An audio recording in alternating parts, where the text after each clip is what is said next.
అమ్మలాట నీకు జీవితాలు అంటే చులుకనైపోయాను భూమిన నీకు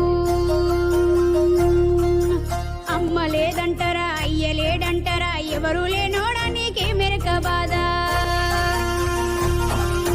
ఏడిపించటోళ్ళనే ఏడిపిస్తావంట నవ్వించటోళ్ళనే నవ్విస్తావంట నీకు మనసెట్లా వచ్చిందిరా శివుడా నీకు మనసెట్లా ఒప్పిందిరా హరుడా ఎన్ని కష్టాలు పెడతావురా నీకు తగునా ఎన్ని కష్టాలు పెడతావురా నీకు తగునా అర్థంగాని జీవితాలను చేశావు అడ్డమైన రాత తల మీద రాసావు